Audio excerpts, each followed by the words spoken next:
you came home. Carlyle's lost an empire. You fall hard enough, you tend to be reminded of what truly matters.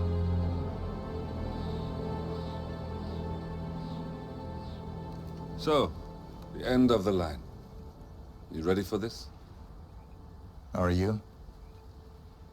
Who will you be, without a score to settle? I guess the world's most wanted fugitive will have to do.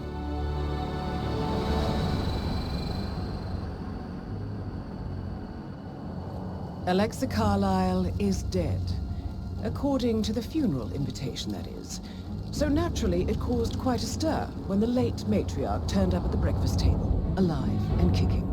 Carlyle, wisely sensing that her number is up, has emerged from exile to tie up loose ends and secure the Carlyle legacy.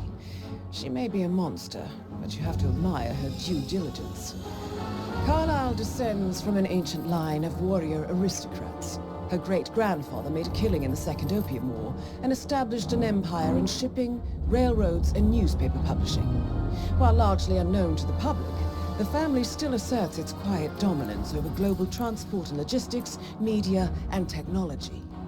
Most senior of the partners, Alexa Carlyle, is cold as ice, tough as nails, and sharp as a razor.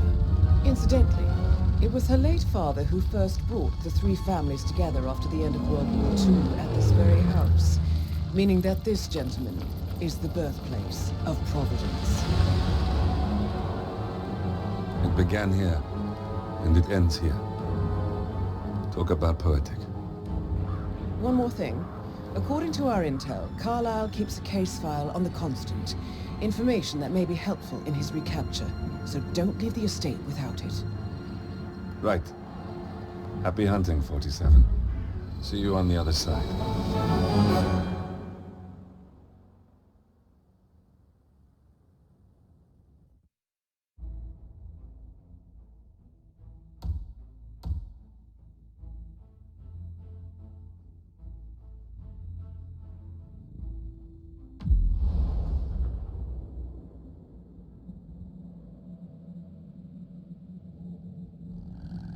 Thornbridge Manor. The Carlyle family's home for countless generations. The Revenant Alexa Carlyle and her 3 adult children, younger brother Zachary, grandson and daughter-in-law, are all gathered to conduct Carlyle's sham funeral. Curiously, Carlyle summoned a famous London PI soon after arriving this morning, but his purpose at Thornbridge is yet unclear. Now, the target knows that you're coming, and her guard detail is top-notch. So Mr. Gray will secure their nearby field HQ and intercept all calls going in and out of the estate. Any appeal for backup is going to fall on very deaf ears. Good luck, gentlemen.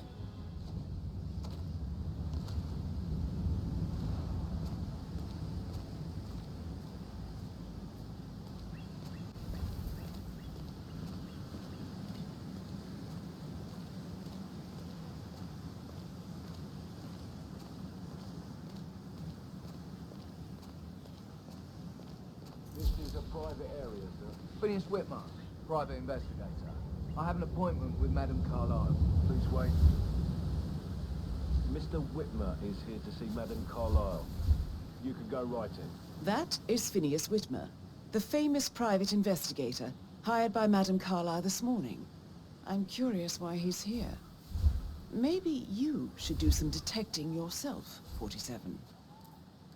A famous private investigator summoned by Alexa Carlyle has arrived at Thornbridge Manor. If you take his place, it may be an opportunity to get close to Madame Carlyle.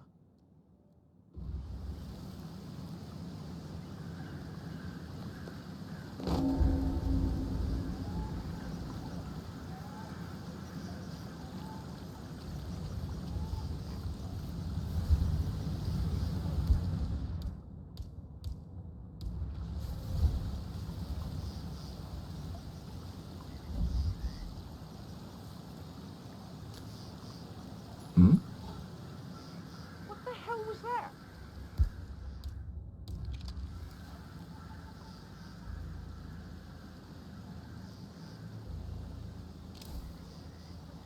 I'm awesome.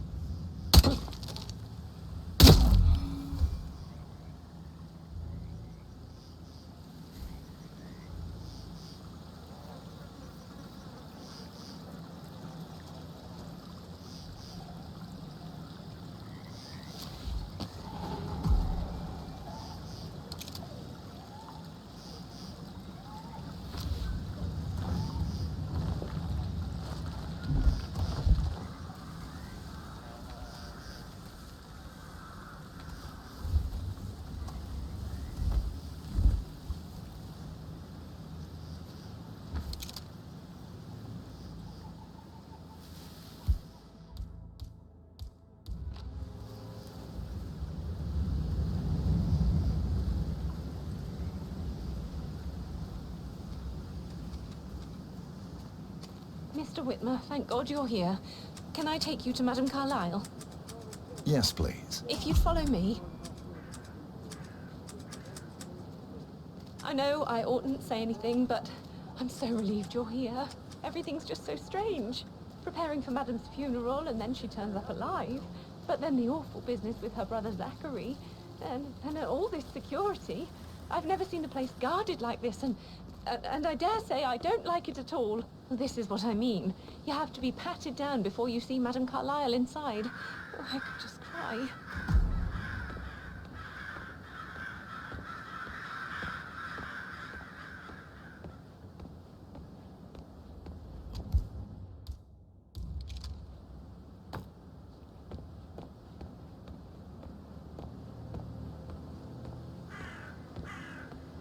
I need to pat you down if you want to proceed.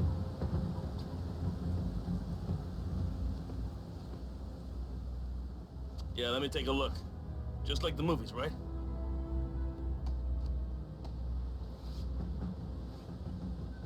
Clean as a whistle, sir.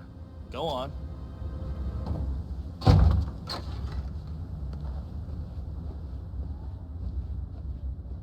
Mr. Whitmer, thank you for coming on such short notice. A great tragedy has fallen upon us, and I need a quick resolution, handled with absolute discretion. Results and discretion are my speciality. Very well. I suppose you will want to start at the crime scene. In my experience, a thorough examination of a potential crime scene is half the job done. Good. Fernsby will take over from here. I am Mr. Fernsby, the butler. Madame Carlyle has asked me to assist you in any way possible. Mr. Whitmer, I understand that you've traveled from London. Would you care for some refreshments? Or do you prefer to go straight to Mr. Zachary's sleeping quarters? I prefer to get started. As you wish. If you'll follow me, sir. Greetings, sir.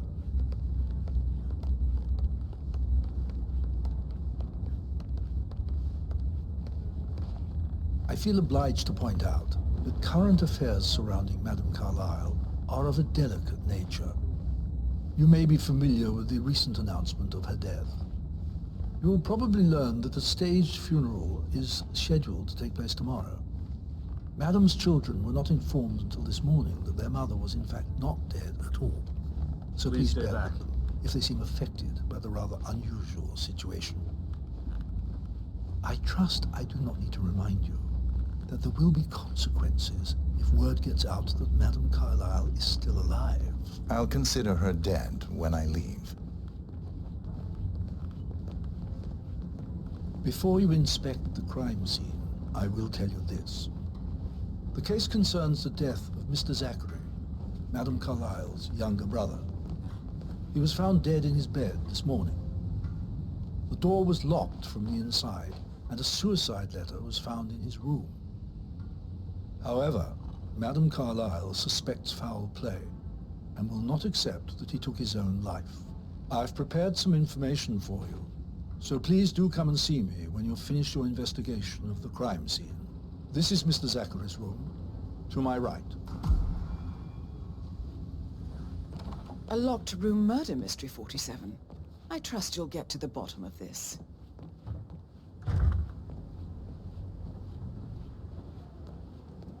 Why don't you use your camera to scan the dead body, 47?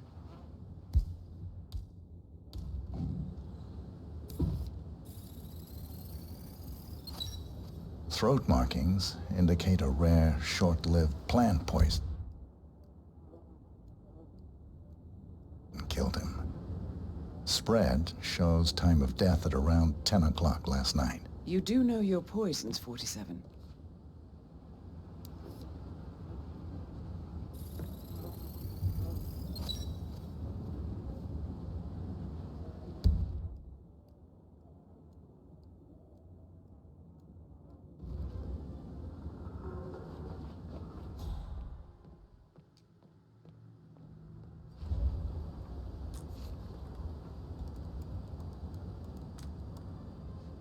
Zachary was shopping for new Wellingtons last night. Not exactly what you would expect from someone suicidal.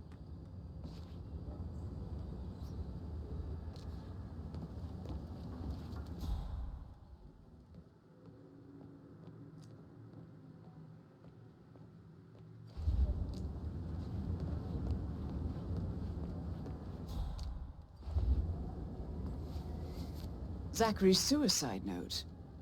Also, a sample of handwriting. It could be relevant to compare to other samples to establish its authenticity.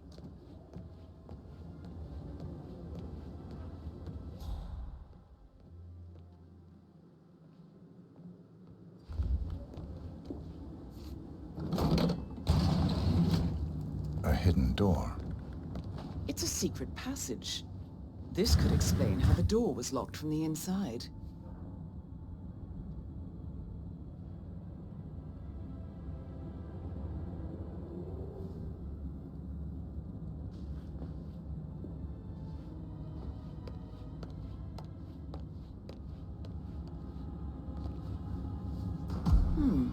A photocopy of the floor plans. Somebody's been researching the secret ins and outs of Thornbridge Manor. I believe you've done a thorough search of the crime scene, 47. Maybe it's time to see the butler. I'm curious about the information he's prepared for you.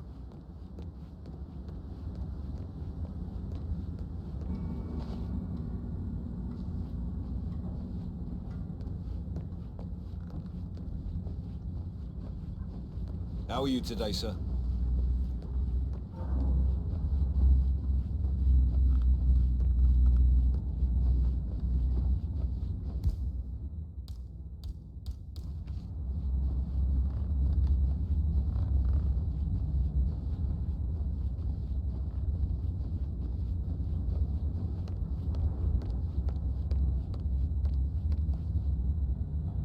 Mr. Fernsby, I'm done with the crime scene. Did you establish a time of death? Zachary died around 10 o'clock last night. Well, that means the staff were off duty. And Madame Carlyle and her security didn't arrive until this morning. That leaves Madame's family and myself as the only persons here when he died. And before you ask, no, I do not have an alibi. I was alone in my office at the time of death. Here's the material that I prepared for you. It's a list of the possible suspects and their quarters. Hopefully that will help you keep track of your findings. Please come and see me when you've solved the case, and I will take you to Madame Carlyle. This is very useful information, 47.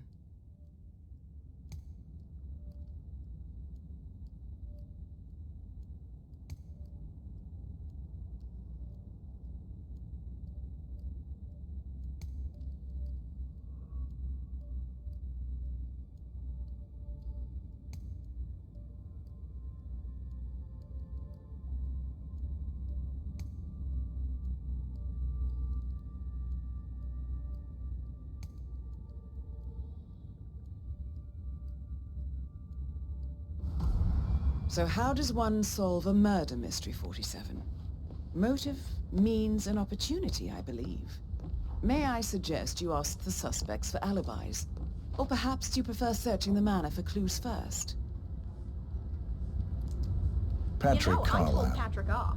Can you tell I'm me not where you were interested in yesterday someone who evening? bosses you around like that. Shit, it's that sneaky butler, isn't it?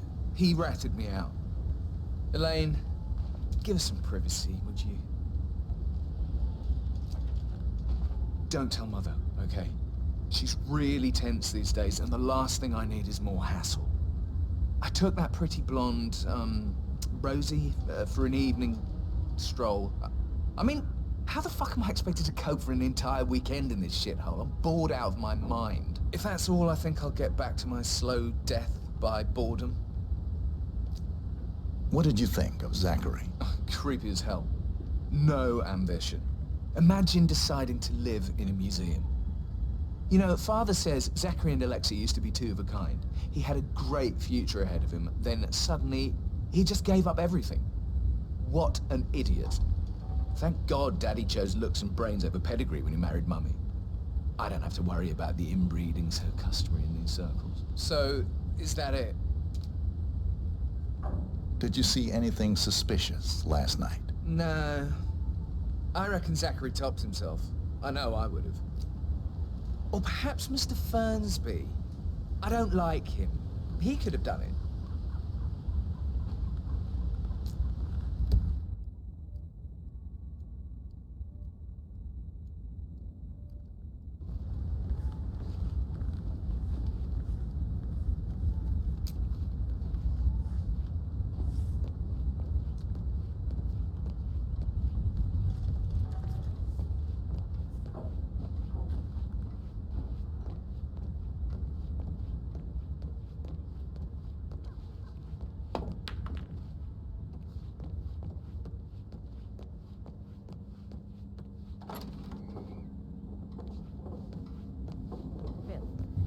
find out that the vote was notarized. But how the hell did that happen? No, we all signed it. I gave it to him in person. He says he got it notarized the very same day. Right, listen. You go to their office and ask for Cheryl. She's the best they've got. Tell her you want to see the records. Don't take no for an answer. And call me as soon as you've got them. Thanks, Phil. We'll get to the bottom of this. Rebecca Carlyle, can you tell me about yesterday evening? We don't really see much of each other, my brothers and I. I suppose it takes our mother's funeral to bring us together, and even then, it's not like we sit on each other's laps. Now, let's see. Patrick, Gregory's son, disappeared straight after dinner. You know, I think he might be in some sort of trouble.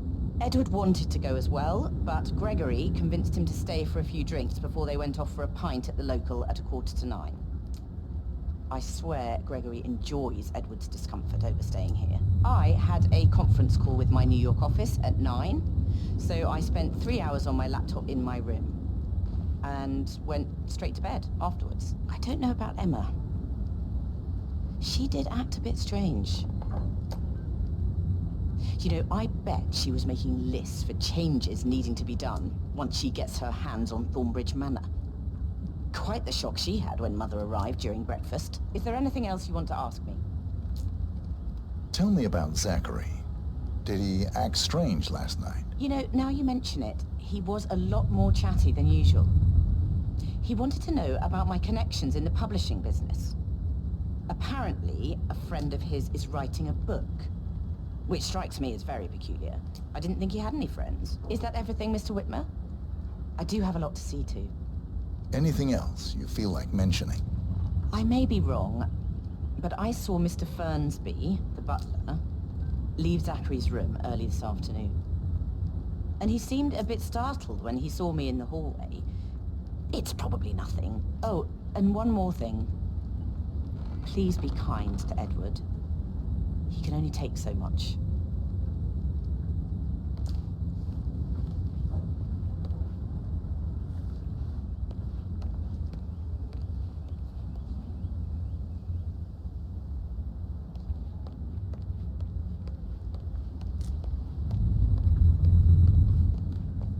Oh, stop pacing.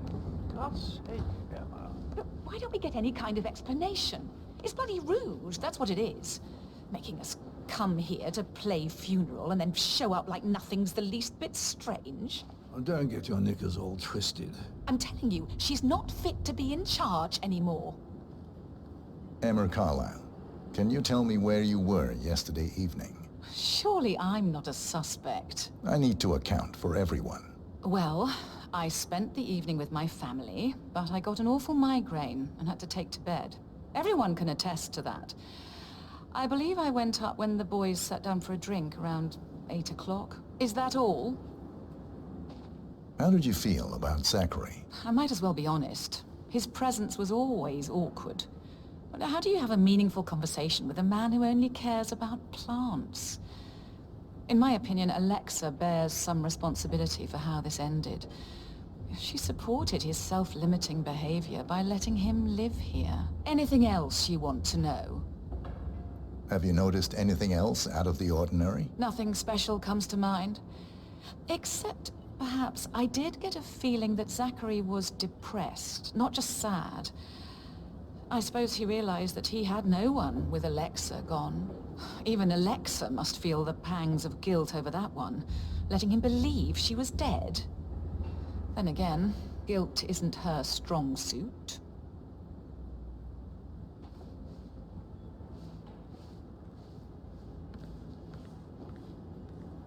Gregory Carlyle, can you tell me where you were yesterday evening? Oh, you're wondering about my alibi, Mr. Detective.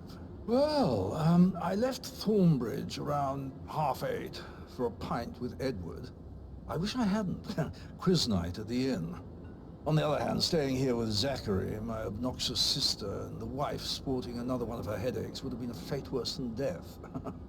The short of it, Zachary was very much alive when we left. I stayed for the last shout, and I was back here just before midnight. Is that all? Not very thorough, are you? Tell me about Zachary. Zack? Huh. Such a sad old sod. A bit heavy on the bottle. But who could blame him? Only company he had was his rare plants and mother, who travels more than she stays here. Honestly, I can't say which is the bigger bore. He's better off dead.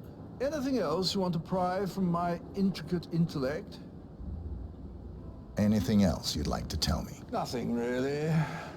I'm just enjoying the show. Our perfect mother obviously fucked up, didn't she? Faking her own death. You know, she's explained nothing to us. I think she's scared to own up to her own mistake.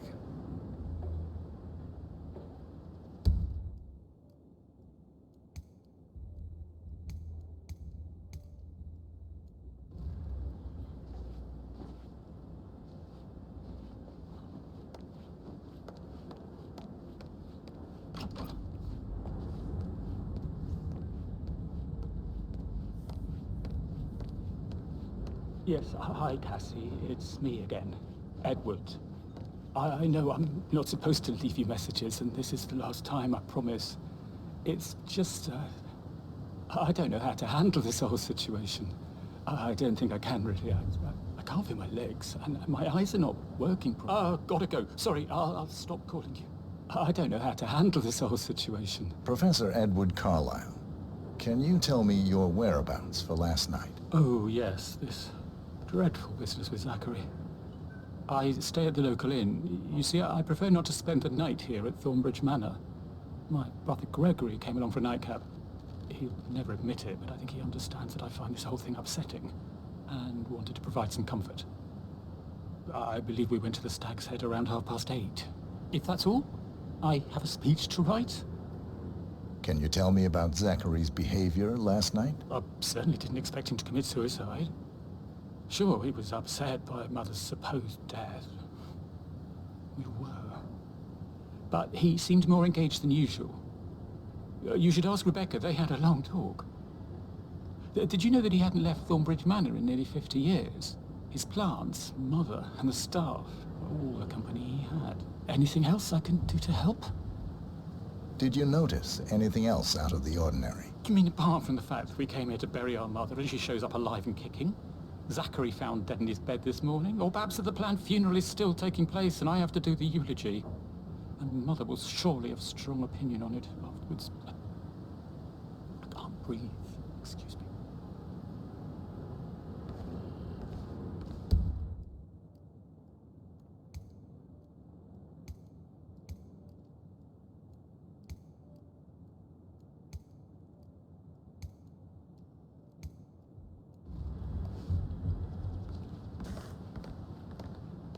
I don't know how to handle this whole situation.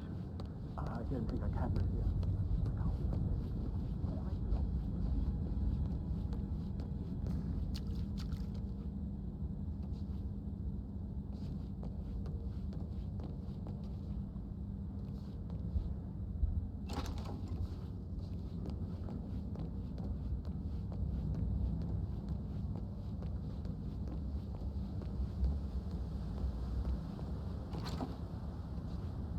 That is the door to Mr. Fernsby's office.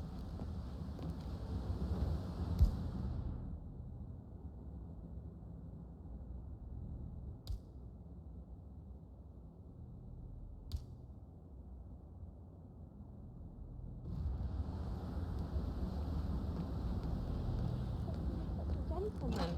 He gave me his coat and all. Rosie, you need to forget about Patrick. No good's gonna come of it. Stick to your own kind. You mean like Chris? He treated me like shit. All he wanted to do was play his stupid video games, never any romance. I deserve romance. Rosie, tell me what you did last night. I'm in trouble, aren't I? I spent the evening with Patrick. We met after dinner and I went home at 1 in the morning. He said he needed someone real to talk to. When he looks at you, it makes you feel like the center of the universe. Like a real princess. But now he just ignores her. Well, he's under a lot of pressure. He's an idiot. That's what he is.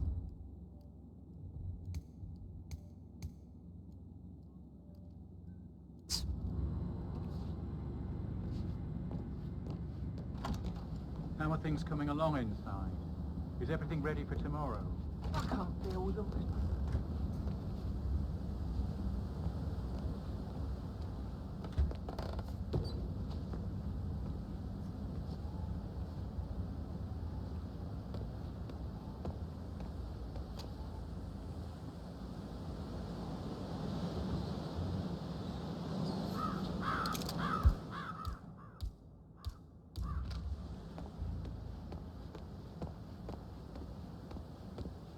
Oh, by the way, I told Kate about the theft.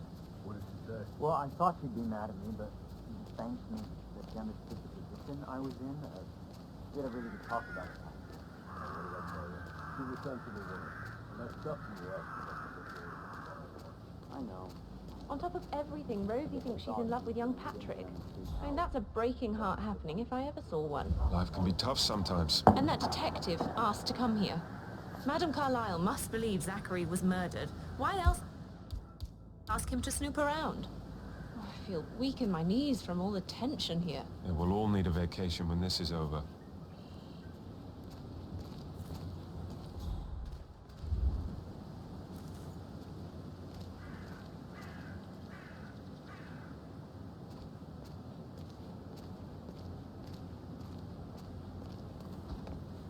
I should have got it. But that young woman is a tad too busy for my taste. What is it? She scolded Mary for not making the bed the way she prefers. It's so unfair. She'd just discovered Zachary's dead body and was all shook up. I tried to tell her that, and do you know what she said? She said, things will change around here. I can promise you that. I saw her rearranging the photos of the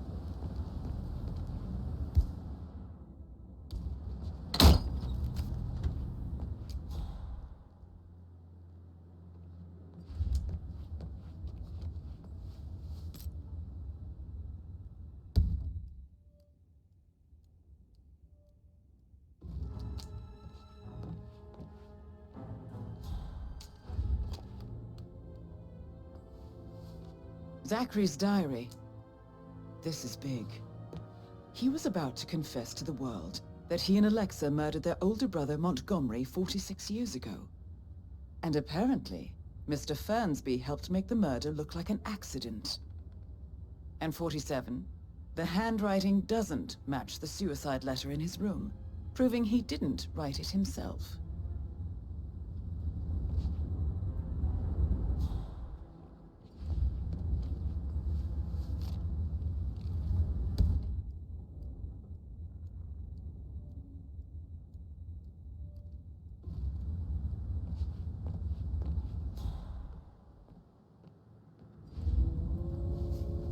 Painkillers.